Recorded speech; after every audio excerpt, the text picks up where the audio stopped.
And then you can put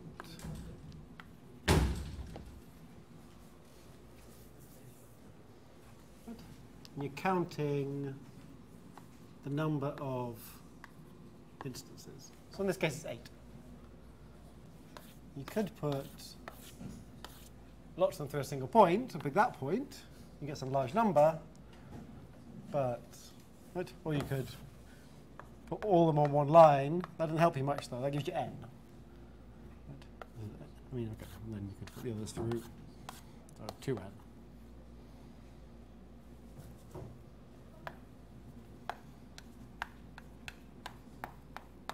This also gives you 2n. Or 2n minus 1 or something. I don't know. Yeah. Point, yeah. So it's the number of pairs point line such that the point goes through the line. So the point is in the line? Yeah. Okay. Yeah, is the picture not clear? These are all 2s. Yeah. Is it okay? Yeah, so you should take a hint. A hint is look what the answer is. Okay, sorry. The end of the month, I guess. So once again, the point of the Lister is not that you hand in solutions and really get graded for it. It's that I'll take questions off this for the exam. So you should do the problems so that you can do the exam. Can you clarify problem 11? It says, show that almost all triangle free gaps are little on n squared close to being bipartite. Right. So you remember the definition of being close to bipartite? OK. So let's define, I don't know, for a set, S of n, C for close. C is the set of G such that there's n vertices, I'll call it delta, and it is delta n squared close to bipartite.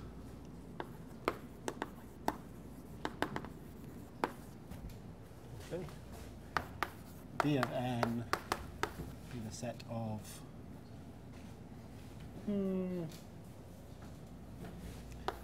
G, B of G is n.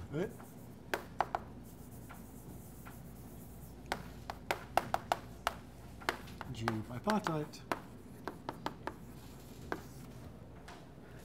No, actually, triangle free.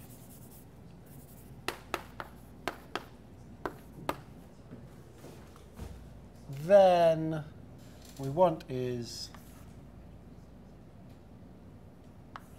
C delta of n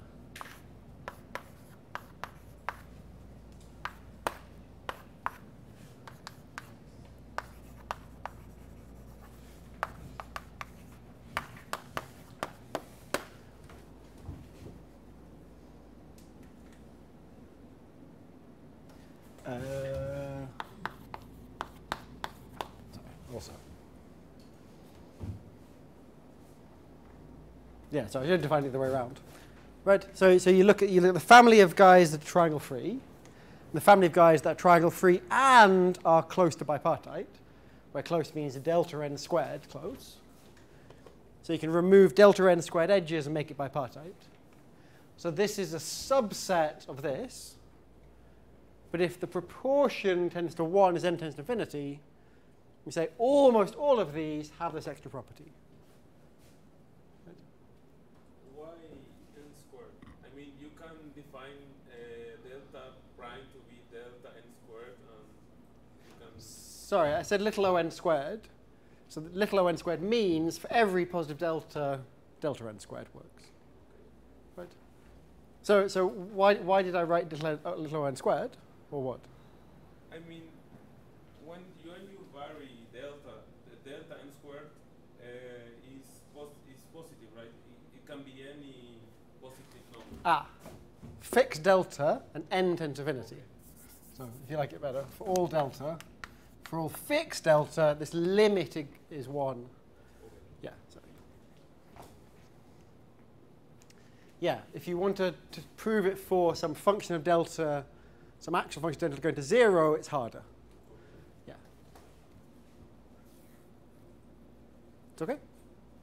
More questions? Okay.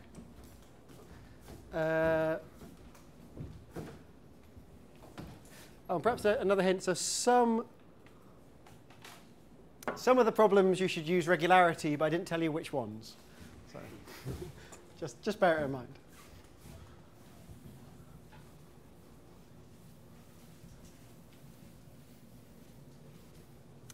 Okay, so today let's do another class on regularity. We don't have much time again, so I'll remind you of all the things we did on Friday, wherever it was, and then we'll perhaps do one or two applications. So, what does Szemeredi's regularity lemma say? It says for every epsilon in K0, there exists K1, so depending on those two things, such that for every graph G, no matter how big it is, there exists a Szemeredi partition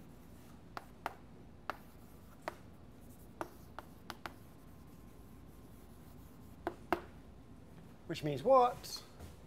So V of G is partitioned into K parts with the following properties. K is between K0 and K1.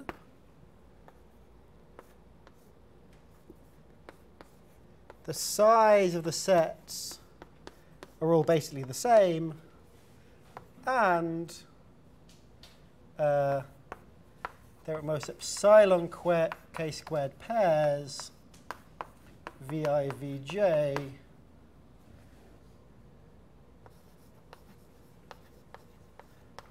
that are not epsilon regular.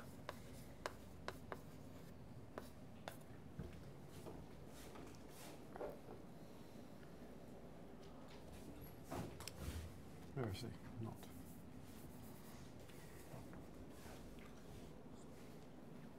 Do we know something about the density of the curve? No, we know nothing about it at all. Density meaning, right, how many edges? No. So because every graph, so it's true for the empty graph, for example. Right, it's true for the complete graph. I mean, you can say nothing. I mean, knowing the density of the original graph. Ah, right, yes. So in applications, then you use properties, extra properties of the original graph to tell you something about these pairs. Exactly, yeah. Exactly.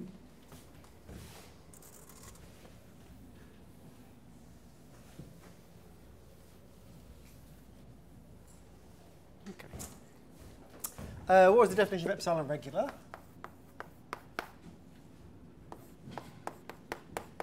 AB is epsilon regular if for all x in A and y in B such that they're both large, the density between x and y differs from the density between A and B by most epsilon. Oops.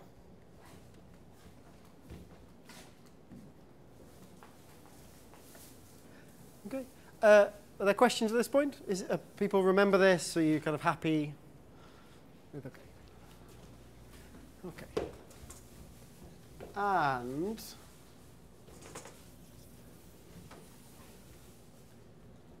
do I put it here? I'll try and put it here.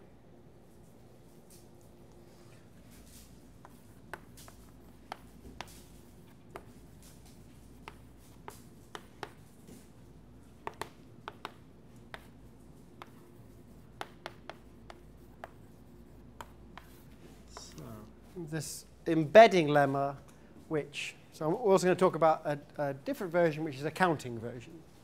So what does it say? It says that for every h and delta, there is this epsilon such that if epsilon and n0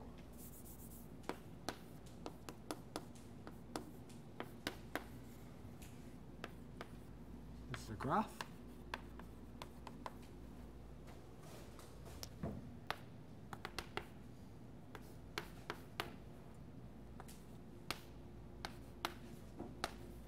So if you have R sets that are all large, where R is the chromatic number of H, and if for all pairs AI, AJ, so AJ is epsilon regular and delta dense for all I and J, this implies H is contained in G.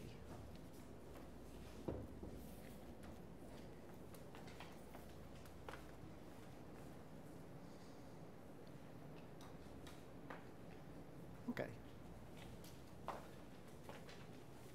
So let's try to prove this.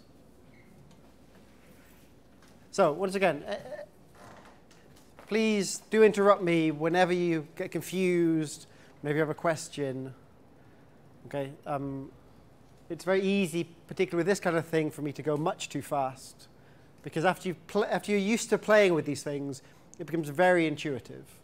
I know that when you first see it, it's very non-intuitive. Right? It looks very strange. So please try to slow me down.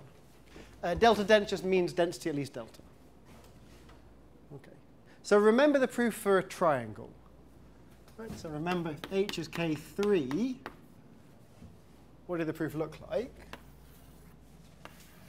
So we had 3 parts. R is 3.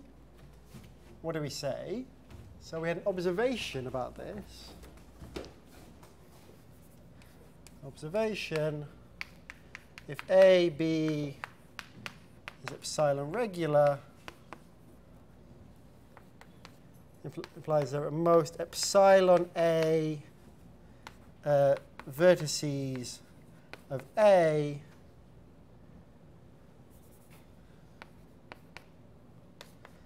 whose degree into B is not very close to what it should be.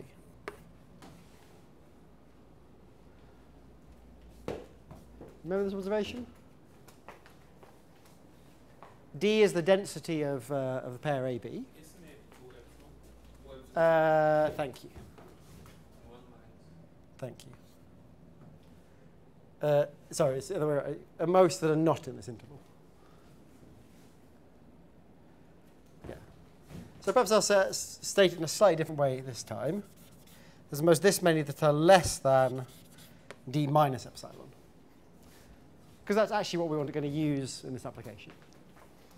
Okay? There are only few vertices that have low degree. If there were more than that, set that set to be x, the whole of B to be y, and you have the wrong density between those two sets. Okay, so what do we do? So we throw out a small set of vertices. This is A1, which have low degree here. Throw out some vertices that have low degree here. Pick any other vertex. It has high degree here and high degree here. But that means this is the large set and this is a large set. Actually, their size sort of at least delta minus epsilon times the corresponding set. That's big enough to apply regularity here and find an edge. Is it okay? Okay, question. how many triangles did we actually find?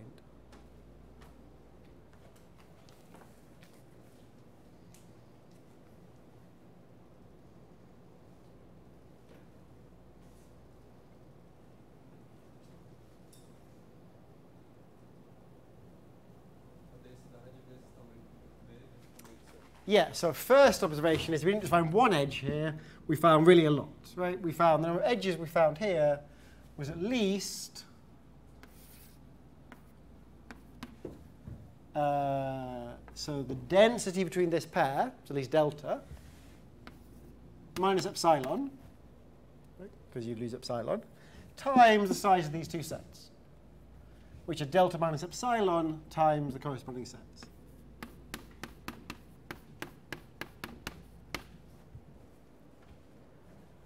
Right? This one is delta minus epsilon times A2. This is delta minus epsilon times A3. The density, of course, is at least delta minus epsilon, so at least that many. So really a lot. Exactly. Thank you. So we can also choose this vertex, right?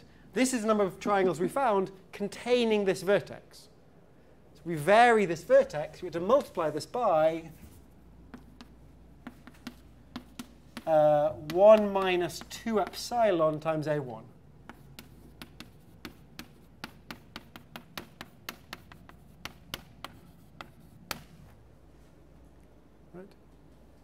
So if we fix delta and let epsilon go to 0, this is basically delta cubed times this product.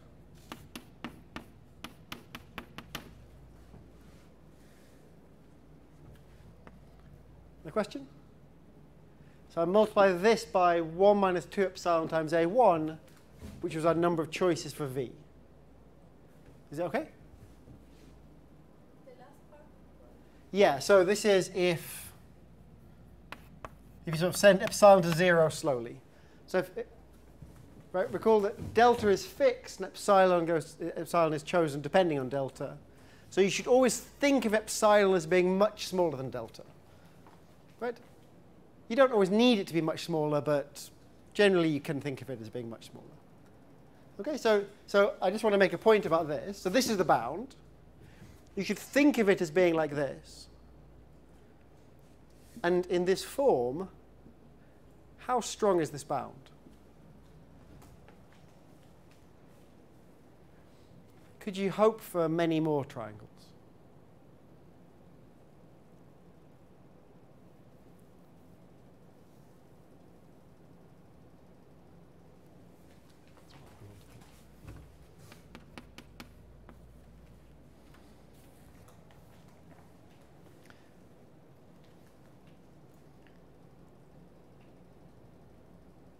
So the answer is no. Why?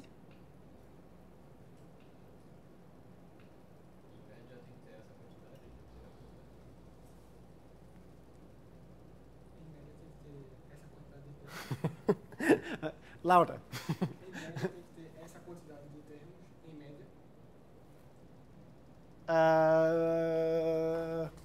Yeah, what do you mean on average?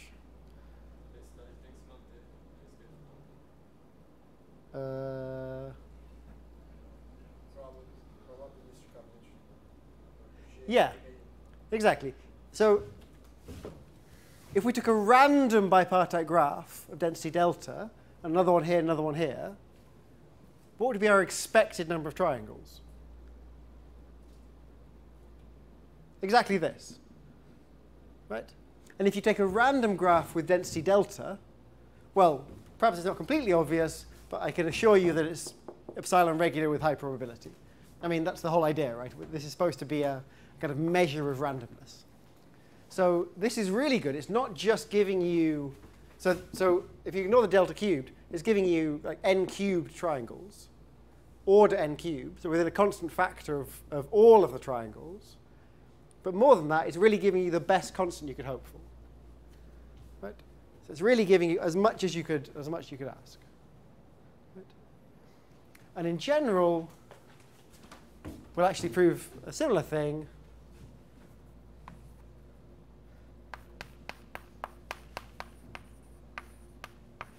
So what do you think the corresponding... Yeah, please. Please. The past. Okay. We are always assuming that the parts A disjoint. Yeah, sorry, I should say that. Do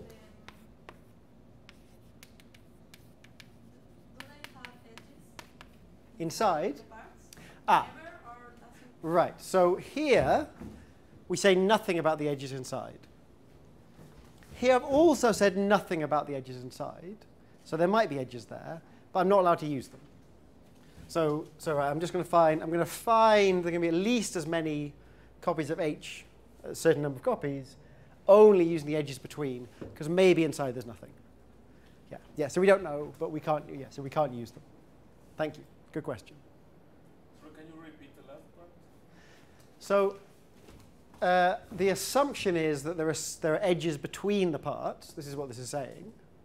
We don't assume anything about what happens inside the parts. Right? So we don't assume it's empty, but we don't assume anything otherwise. And so the proof can't use lemmas, can't use edges inside, because there may be none. Delta to the power of the chromatic number, maybe? OK, that's a good guess. Delta to the r. There probably should be a. Let's assume they're all of size n or something. N to the power what?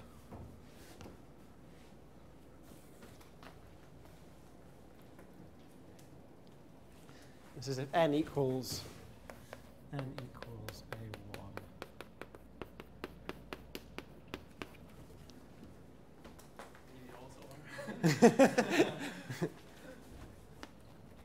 OK, any suggestions? Yeah. So you have a choice for every vertex of H. Right? So this should be n to the number of vertices of H. So what should this be? What would it be in the random case? If all of the pairs were random, what would the expected number of copies of H be? Maybe R choose 2? That would be if it were a clique, but in general, for a general H. Amount of edges. Thank you.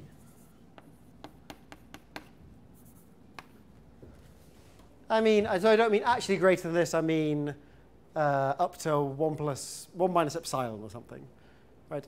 So the constant is basically this as epsilon goes to 0. Okay, so you really get the right number. Okay, we already proved it for the triangle. How do you prove it for a general H?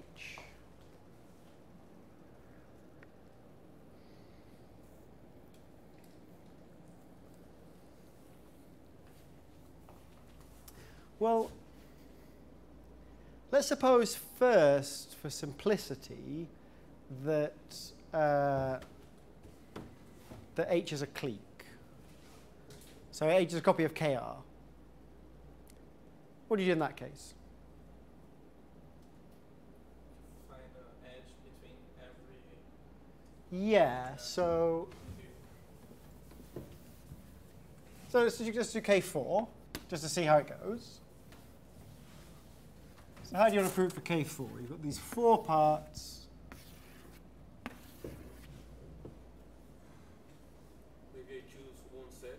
I remove 3 small parts. Yeah, very good. Then I pick a vertex. Yeah. And I have 3 neighbors. Very good. Very good. And now I have a K3 in Yeah, so let's try and prove okay, that. okay. Yeah, so exactly. So what you want to say is that, so this is this sort of this pair AB is epsilon regular and delta dense, and this pair AC, right? So then you can apply induction. So why is this thing, or is this thing epsilon regular and delta dense? So we've got. So what we're saying, so this was A2 and A3, right? So we've got some A2 prime inside and A3 prime inside. And we want the pair A2 prime, A3 prime to be regular and dense. just based on the fact that this is pretty big. It's at least delta minus epsilon times A2. I think for simplicity, just so I don't have to keep writing A1, A, whatever the size is, I'm going to put them all equal to n. I mean, it doesn't matter, right? As we saw in the proof of the triangle, right? It's just notationally annoying. So now I can write n, and I can just do this. Okay, so two large sets should be regular and dense. Why is that? Well, it's got something called a slicing lemma.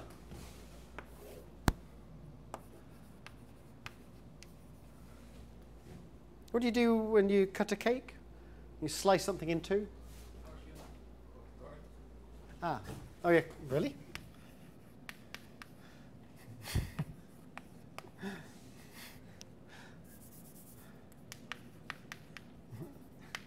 You can translate it as you see fit. The slicing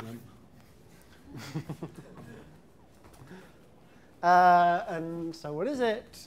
Says that if A and B is epsilon regular and delta dense, and if A prime is a subset of A of size at least alpha times A, and B prime is in B, size at least alpha times B. This implies that alpha prime, A prime, B prime is epsilon over alpha regular and delta minus epsilon dense. Yeah, so yes, this is a good point. I can, yeah. Should we prove it? Perhaps we should prove it, and then people will see.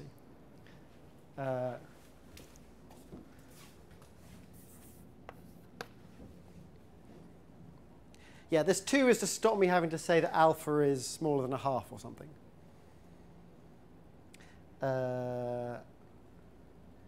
And I guess I want my alpha to be bigger than epsilon, but if it's not, then this is trivial, so it's fine.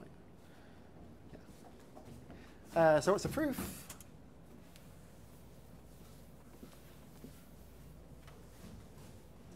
So proof of the slicing lemma.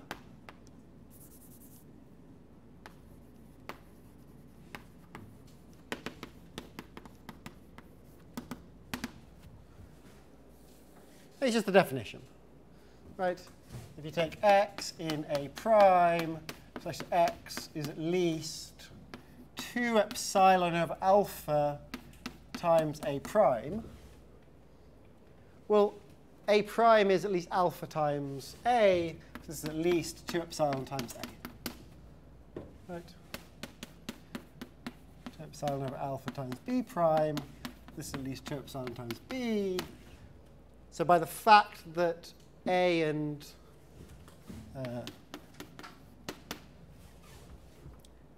fact that the pair AB is epsilon regular and delta dense, this implies that the density of the pair XY is in density of the pair AB plus or minus epsilon.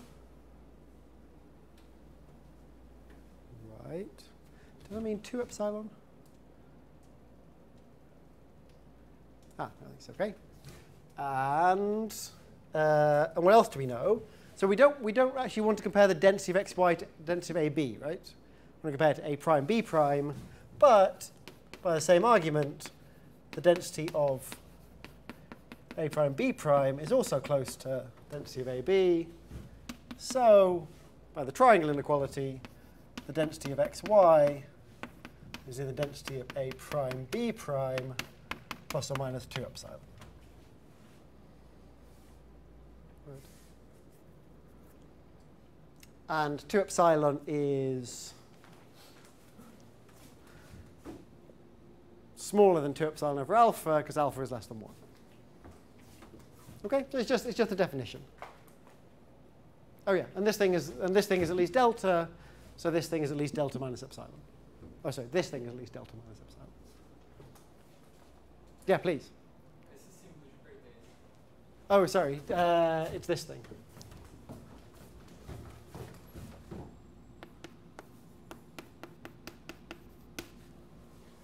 So this thing is the density of AB. No, same as curtains. Oh, sorry. Yeah. A is in B plus or minus C, means A is between B plus C and B minus C. So I mean, it's in the interval. People often use equals for this, but that seems to make a bit less sense than member of, right? It's in some set. Is this okay, or should I do it more slowly? It's just a trivial application of the definition. So, is it okay? Just yeah. Out if d of x, y was between d, b plus or minus 2 epsilon instead of epsilon, because it's bigger than 2 epsilon times a. So. Right, but this is also bigger than epsilon times a. Right, which is what we're actually using. Yeah. Sorry. Yeah. Okay. More questions? Okay. So right. So using this slicing lemma, then the proof suggested works because, let's go back.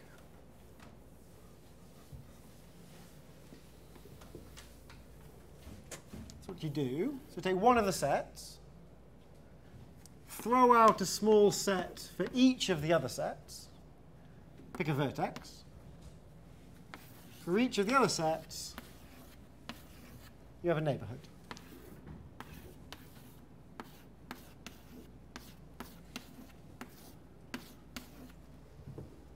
Right? This is for the clique, sorry. H is the clique.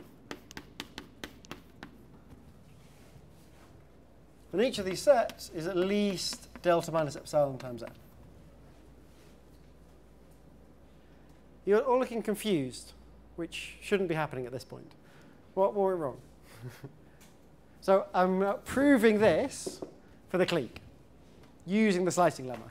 And it's the same proof we just talked about, but now we have the tool we need. Right? So here's A1. This is the set of vertices that send few things to here. This is a set that sends few things here, and so on. So as long as epsilon is small enough, then you haven't thrown out very much. And so there's a vertex left over who has a large neighborhood in all of the other classes.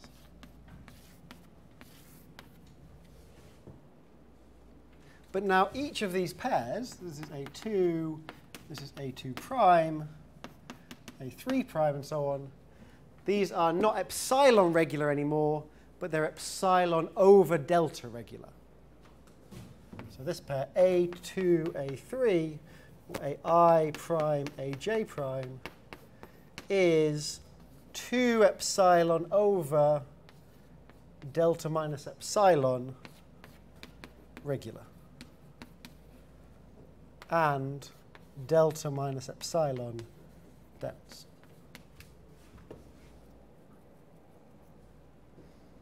Okay. So we can apply induction on R because we got to choose epsilon to be as small as we like. Right? So we just make sure the epsilon we choose, and epsilon depends on delta and h. So we just make sure the epsilon we choose for KR is at least delta times smaller than the one we needed for KR minus 1. It's okay? Yeah, so we make sure the epsilon depends on h and delta. Right? So we just make sure that epsilon of KR and delta is small enough so that the induction works. So it needs to be less than something like delta minus epsilon over 2 times the epsilon of, okay, so let's say almost delta over 3 of the epsilon that works for KR minus 1 delta. You just choose it to be basically delta to the power r, and it works. Is it OK? So you just take epsilon for kr small enough, and then this number is small enough for kr minus 1. But we won't Yeah. get delta dense, right? We'll get... We get delta minus epsilon dense. Yeah. So you lose a tiny bit. So each step you lose a little bit, but epsilon is very small. OK, yeah, so really I want epsilon much smaller to get this. Yeah. But right, you only lose a tiny bit in the density. So after r steps, you've lost epsilon times r. So really you get delta minus r epsilon to the power e of h, or whatever. Yeah, thanks. OK, so that was a clique. What about a general graph?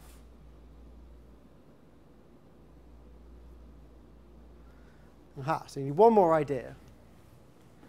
What's the idea of trying to find a general graph?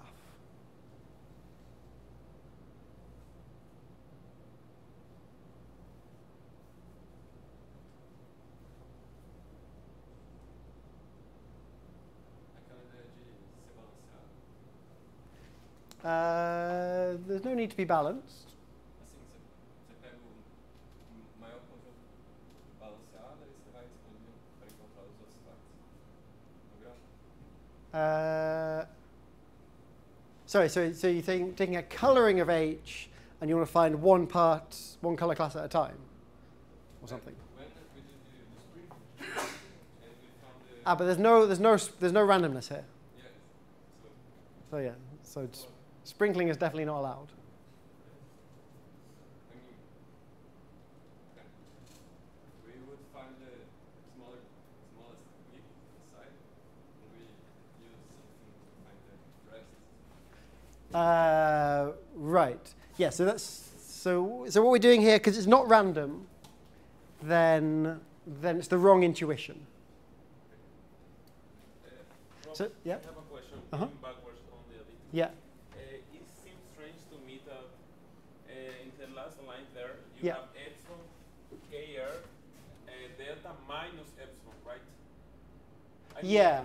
So right. So it should have been delta minus epsilon over 2. I mean inside the parentheses in the left. Delta minus epsilon there. That's the density change. Oh, okay. Yeah. So epsilon depends on the epsilon. Yeah, right. But because it's so much smaller than delta, then you can. Yeah. So right. I mean, if you want to write down a careful proof of this, then I encourage you to do so. It's a nice exercise.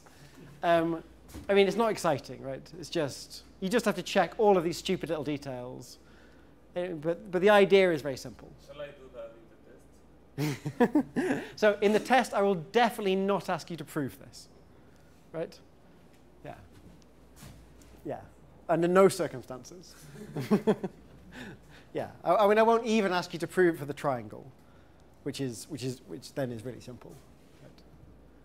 Yeah. I just want to give you an idea. This is not a magic statement. So unfortunately, yeah. So perhaps this one looks a bit magic. It's also not really magic. But the proof is more complicated. But this one is really easy. Right? It's really it's a very simple application of the definition.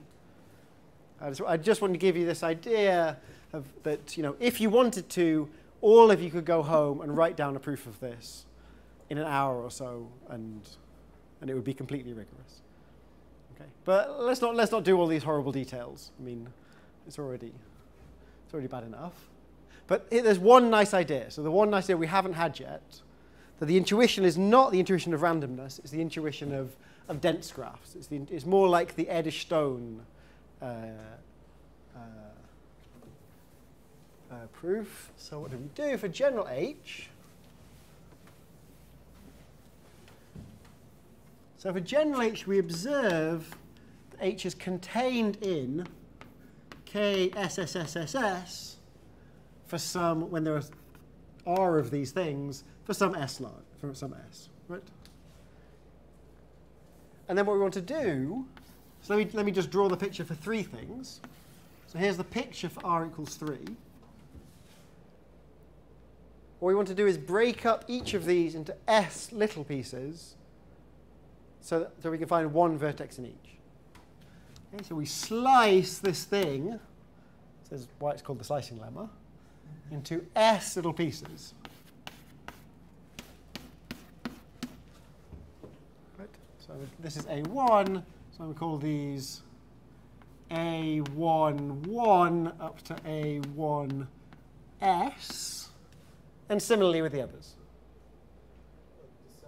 The Yep. sense just have size 1? No, they have size n over s.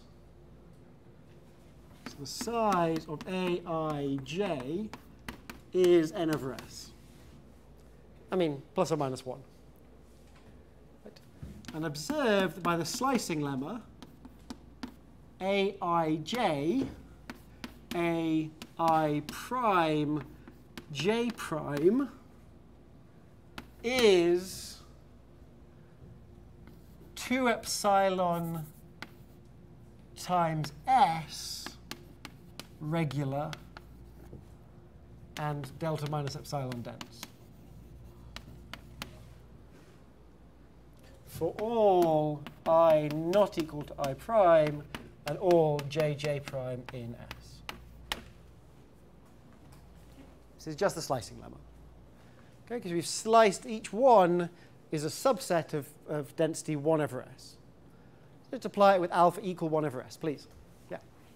For that, are you taking B prime equal B or something? Yeah, sorry. So A is A1, B is, so A is AI, and B is AJ, or AI prime, sorry. And these are the two slices, right? So we're looking at this slice and this slice. Yeah. And so this is a positive density of this, and this is a positive density of this. So by the slicing lemma, this pair is regular and dense, but with a bit worse epsilon, a bit worse delta. Right? But this is still enough, if epsilon is small, to find not just a copy of H, but a copy of K, SSSSSSS, right? And it's just the same argument. You pick it, you, for each part, throw away things that have low degree to each of the others, pick a vertex, look in the neighborhood of each one, right? And the same over here. Right, look in the neighborhood of this vertex. Here you can take everything, because there's no edge, you're not looking for an edge there. And then just apply induction inside these parts. Right? Apply the slicing lemma at each step to say, okay, these pairs are still regular and dense with worse parameters. You just do this one at a time until you found all the edges. Right? Are you applying induction on R, on S? Yeah, so the induction will be on the number of vertices of the graph H that you're looking for. So in fact, so there's an induction going on, which is proving a more general statement. We're looking for a more general H. I guess you could be looking, yeah, in this case you could look for a K, S1, S2, S3, ... SR. Right, so the parts are different. Also the part sizes should be different. All the regularity should be different. It's annoying to write down, right? The notation is annoying. But there's zero ideas, extra ideas. It's just... Sorry, I got Yeah. confused with it. It's on the chromatic number, the induction? Sorry, the induction that one is doing when... we did induction for KR, right? For KR, we did induction on R. Yeah. Here, we want a more general statement. What we want to say is, if you're looking for a K, S1, S2 up to SR, then you can find one if they're all epsilon regular delta dense. The induction is on the sum of the SIs. It's on the number of vertices of the graph you're trying to embed. Number of vertices of H. Of H, yeah. Yeah. Yeah, because you do it one vertex at a time, right? Yeah. Yeah, so the KR, it really is a special case. Yeah. Good question. So each time there's an edge in H, yes, OK. So I didn't prove it with the correct bound. I proved it with the number of edges of this thing. So if you want to get this bound, then you have to be a bit more careful and only go into a neighborhood if there's a corresponding edge of h. So you lose a vector of delta with your choice here for each edge. Yeah. Yeah, so if you do everything carefully, write down the correct induction hypothesis, follow things through, then you get the right thing. Yeah. But I mean, really don't, I mean, if you want to go home and check it, please do so. It's a very good exercise in writing down carefully a sort of complicated and annoying proof. But what I want you to take from it is you understand the proof for the triangle, and you can see that the proof in general is not really hard. Right? It's not a hard proof. It's just a notationally complicated proof. Right? It's just a little bit technical. Right? So this is like a silly technical lemma. It's just some induction. You apply the slicing lemma a bunch of times. It's not, nothing is really going on. Right? I'm not hiding anything inside this lemma. OK. Questions? OK. Right. So I'm going to try to give you one or two applications.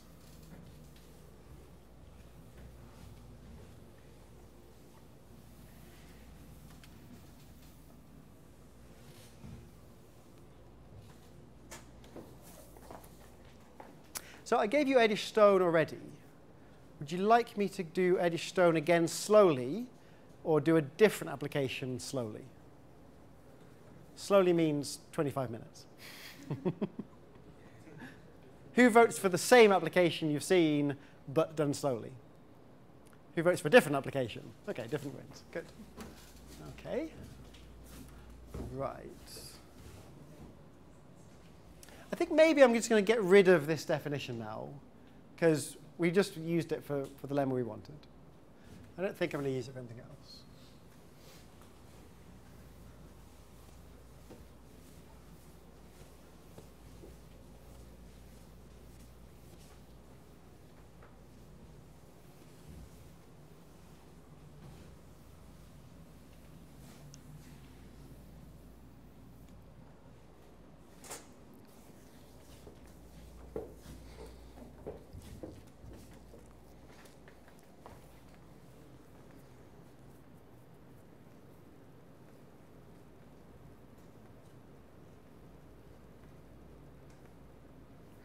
OK, maybe I'll actually. So there's a couple of applications on your. There are maybe 3 or 4 applications. I know what I'll do. Yeah. So let's do Roth's theorem. I'm not sure I have time to do Roth's theorem, but at least let's start. OK. So.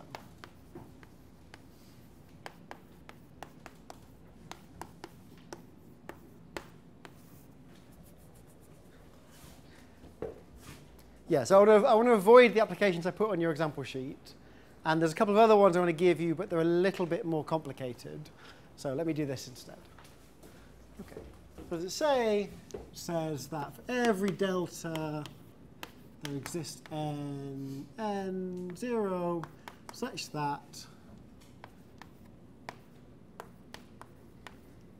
for all n at least n0, the following holds. A is, what was I saying? A is a subset of 1 up to n of size at least delta n implies there exists a 3-term arithmetic progression in A. Okay. So this is the 3-term version of Szemeredi's theorem. It's the density version of the Van der Waerden's theorem. Okay, so it's OK. So this is a theorem about numbers. And we have a lemma that's about graphs. So how on earth is this going to help? Well, we're going to have to find some kind of connection between the two. But let's put that aside for a moment. Let's prove a very useful lemma about graphs, the lemma that we're going to use to prove this. Let's call the triangle removal lemma.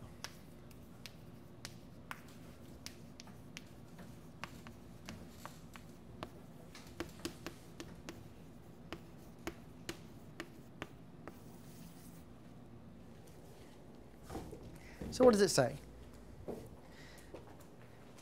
So remember when we were dealing with random graphs, we quite often wanted to choose a random graph, see it had few triangles, and then destroy them all by removing few edges or few vertices.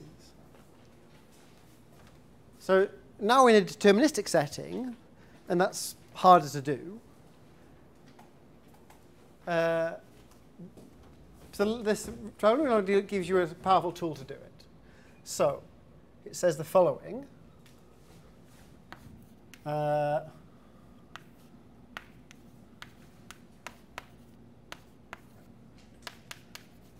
try and get these the right way around. I normally get it wrong. If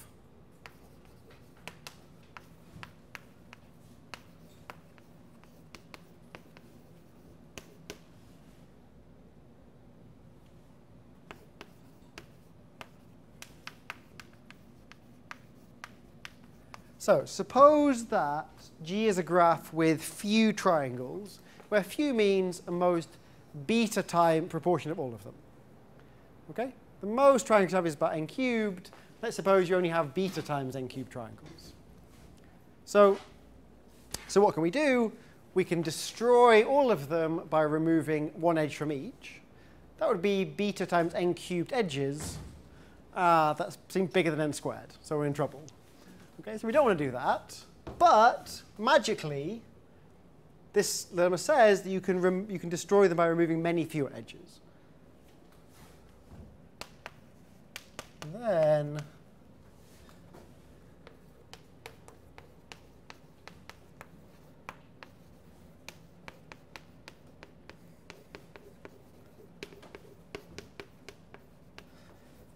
then it's possible to destroy all of the triangles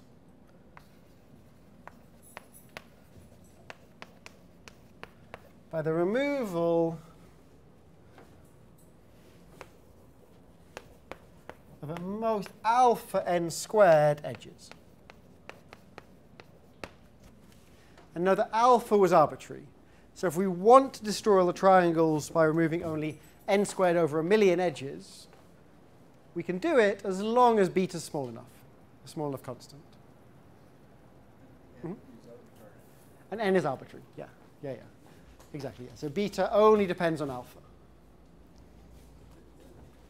Yeah. I'm sorry. This Please. is a little strange for me. Yeah. Because why can't I have like many isolated triangles connected? Good question. Yeah. Because there's like order n cubed of them, right? There's only n squared edges, so they have to overlap a lot on the edges. I Right? was thinking on something like a triangle, and then I connect another triangle Yeah. here, and then Right. So yeah, if you had lots of space, then that'd be fine. But actually, you don't have space. Right? There's so many triangles that they have to be packed together tightly. Yeah. That's the reason it's true. But it's surprisingly very hard to prove.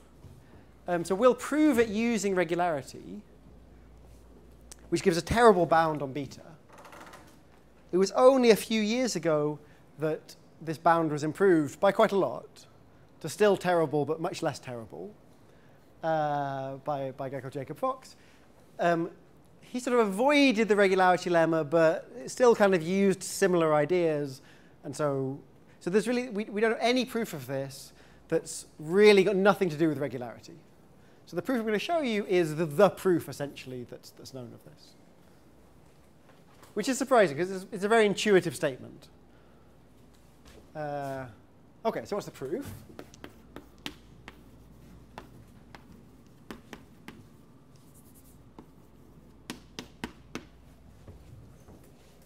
Let's call it.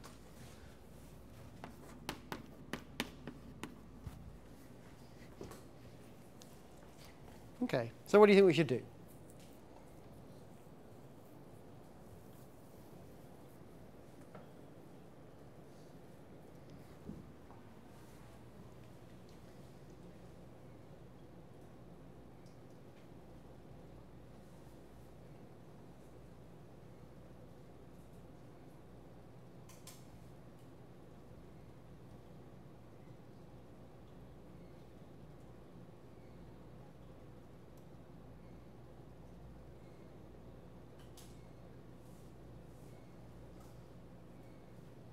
Yeah, you've got a graph.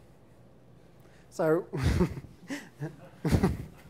I think one of the ideas that I want to try and put inside your brains is that when you have a graph with lots of edges, a positive density of edges, one of the first things you should think of is applying the regularity lemma. Okay, it's a very useful first step in many, many problems. Okay, so we've got a graph. It's got lots of edges. If it's got fewer than alpha n squared edges, we're done. Remove them all. Okay, it's got lots of edges. Let's apply regularity to it. Okay, so let's take our G. So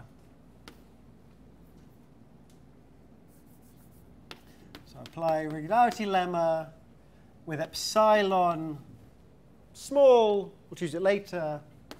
And K0, 1 over epsilon. Thank you. Exactly. Implies there exists a partition of G into K parts, where K is a constant, right? K is at most, so K is between 1 over epsilon and some function of epsilon. Okay? This is a terrible function of epsilon, by the way. This function of epsilon is K1 of epsilon is at most 2 to the 2 to the 2 to the 2 to the 2 to the 2, 1 over epsilon to the 5 times. Okay? Okay, so it's not a great function. Okay? And it turns out, so Tim Gower gave an example showing that this is really necessary, that you really have to have basically something of this type. Okay, the lemma would be false otherwise. Okay. Anyway, it's a constant. Yeah. Just so you're not thinking of it as being 100 or something, like it's a big constant. Right. Okay. Right, satisfying the properties.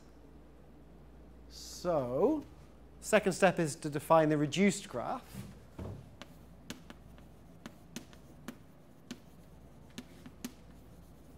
R. Remember, the vertices of R are 1 up to k, and the edges of R are the pairs ij such that vi vj is epsilon regular and delta dense. So we haven't chosen delta yet. Let's choose all these things later. We should always think of delta as being, so epsilon is positive. It's much smaller than delta, which is much smaller than 1. Right? And in this application, we also have an alpha and beta that we'll have to fit in at some point.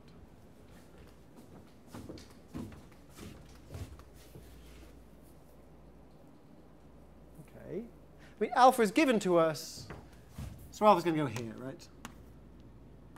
You should think of it basically. Okay. So delta will be small depending on alpha. Sorry? Yeah, please.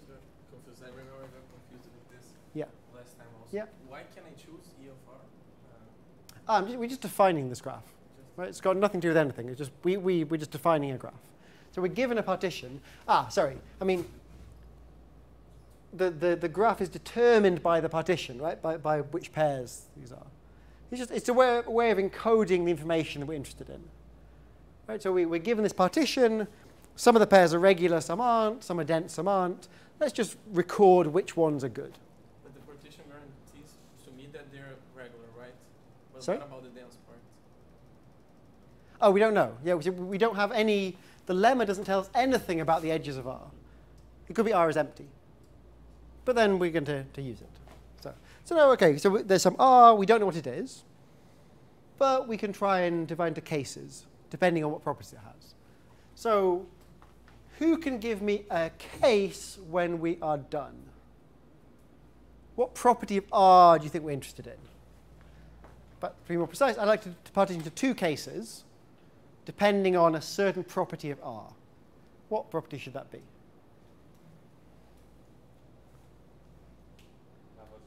Yeah, exactly. The 2 cases. So case 1, there's a triangle in R. Case 2, there's no triangle in R. OK? So, who would like to solve one of these cases?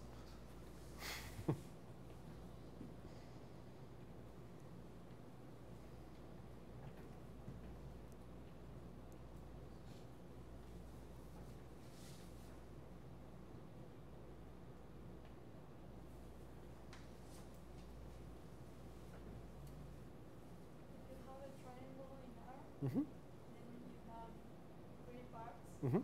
that you can apply lemma like that. Uh-huh. Exactly. And then there is Yeah. a triangle and then Exactly. Okay, so let's do this one.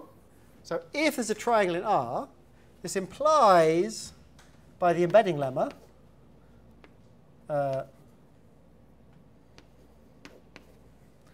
embedding / counting lemma, that what?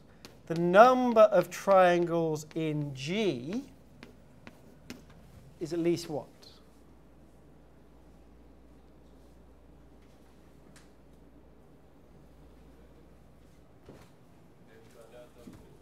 Yeah, delta cubed. Yeah, I cheated a little bit here, so let's put it divided by 2. Okay, I don't care so much. Times what? Almost. This n is not the same as the n over here. So what size are our parts in our partition? 1 over the side. So in terms of k, right? They have size n over k. Yeah, so it's what you said, but our parts have size n over k now. Which is at least, k is at most k1. There's at least delta cubed over 2 k1 cubed times n cubed, which is strictly greater than beta n cubed if I set beta equal to this thing, which we're allowed to do because we have to choose beta. Okay, so we set b equal to delta cubed over 2 k1 cubed. One thing that matters here is this k1, right, which was this power of 2s of height epsilon. 1 over epsilon to the 5. Okay, so this is a contradiction. So if we set beta equal to this thing, and we get to choose beta, it has to be a function of alpha. It is a function of alpha because delta is a function of alpha, and epsilon is a function of delta and alpha. And so this is just a function of delta and epsilon, which are functions of alpha. Does that make sense?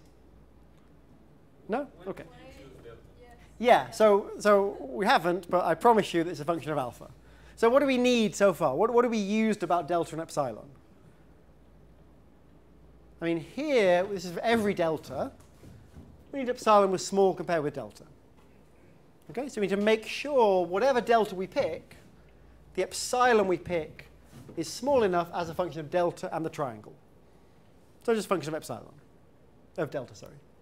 Okay, so as long as delta is a function of alpha, then we're fine. We haven't picked delta yet, because so far we didn't need it. So we have case 2 to do yet, right? It's okay? Okay. So case 2, I think now I'm done with this. At least, yeah, I won't have time for another application. Not today.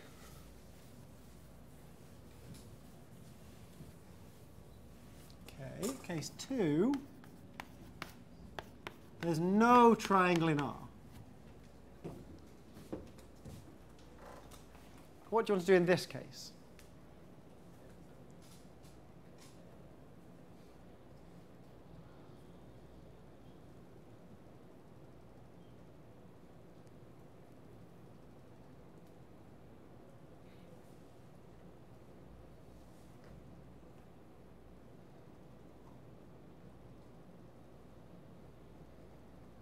So in this case, we can't really hope to find a triangle, right? We can't really hope to contradict this assumption. So let's try to destroy all the triangles.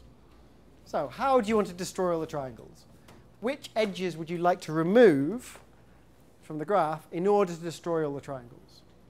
I want to remove the edges between the epsilon regular between the ones corresponding to edges of R. So I want to do exactly the opposite. So you're right that those are the ones to look at, but those are the ones you can keep. I was trying to count that in my head, but Right. Yeah. So yeah. Right. Because exactly right. The edges between epsilon regular delta dense pairs cannot create a triangle by themselves. Right? Because you can't use just 2 parts, because it'd be bipartite. And you can't use 3, because if you're using these 3, these are all edges of R. And there's no triangle in R. So there's exactly the ones you can keep. Let's remove all of the rest. And what we proved last time, that probably you forgot, is there aren't very many of them. Okay? So where are the edges?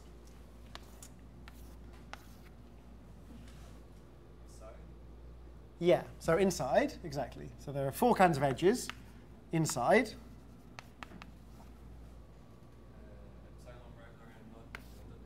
Right.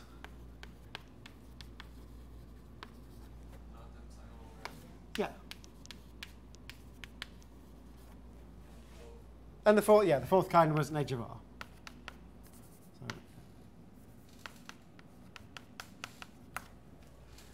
Okay, so we're leaving the ones that are edges of R because they can't create triangles by themselves. If we remove all of the others, we'll have destroyed all the triangles. I want to make sure that's clear. Right? If we remove all of the edges of G that do not correspond to edges of R, then we will have destroyed all the triangles. Right? And how many are there? Well, inside, we had at most how many? sorry, I noted Yeah. something. Yeah. You say there are 4 types of edges, right? Of G. So, for example, what happens if you take a part which is Not dense and not regular. yeah? Then it's in 2 of them, but that's fine. So you will count twice. We can count twice if we want. Okay. Yeah. Yeah. So inside, there's almost how many? K times, yeah, exactly. N over K choose 2, which is at most n squared over K, which is at most epsilon n squared. Right? Because K is at least K0. Between the not regular, well, there's almost epsilon K squared of them, and each one can have at most n over K squared, which is epsilon n squared. Between the not dense ones,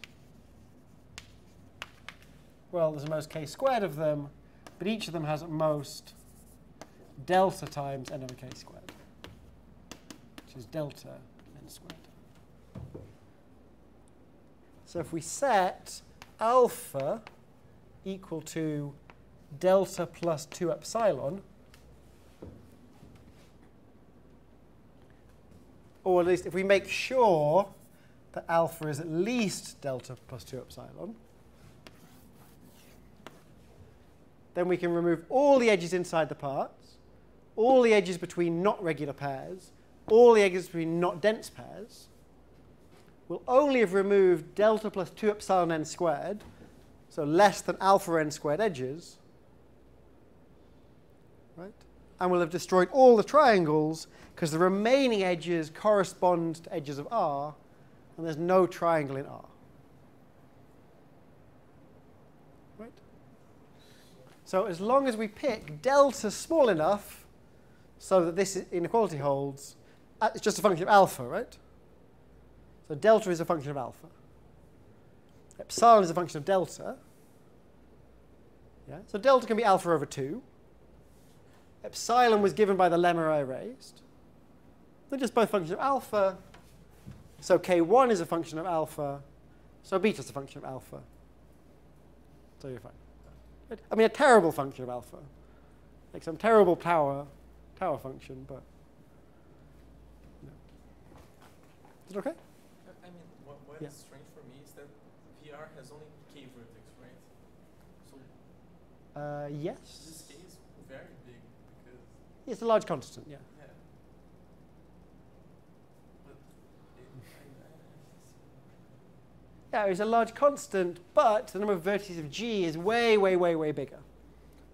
Right? yeah, but we are considering edges outside of R, right? And there are few edges outside of R. Mhm. I mean, n squared. Yeah. So why is this happening? Sorry, so we're thinking of two different worlds. These edges of G. Yeah. So how many edges are there that correspond to edges of R? It's not k choose 2. It's number of edges of R times n over k squared.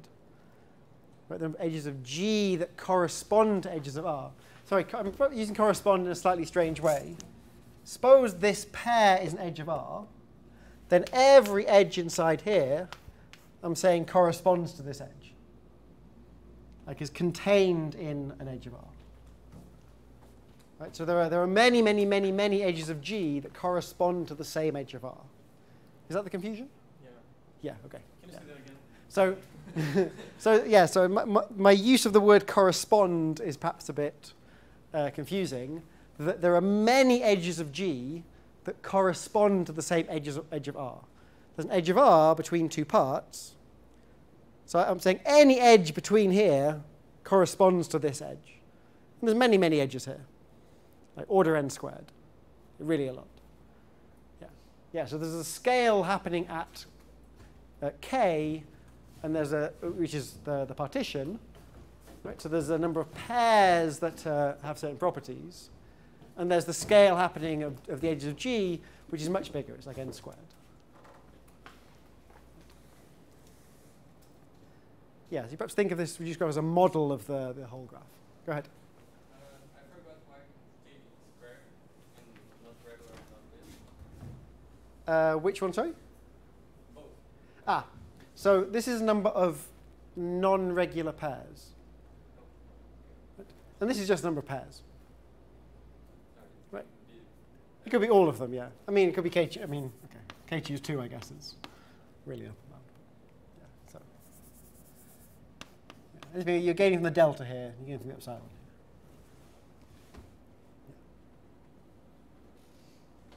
Yeah. OK, so that proves the triangle removal lemma.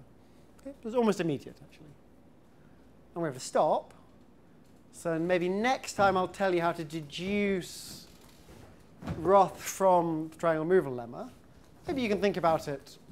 So you want to somehow use this set A to define a graph, and then you can apply this to. So a graph with few triangles. So I think it's not so easy to do, but maybe think about it, and then you'll appreciate the proof more on Friday. Yeah, so on Friday I'll try and finish this application and give 2 more slightly more interesting applications, and then we'll move on to another topic next week.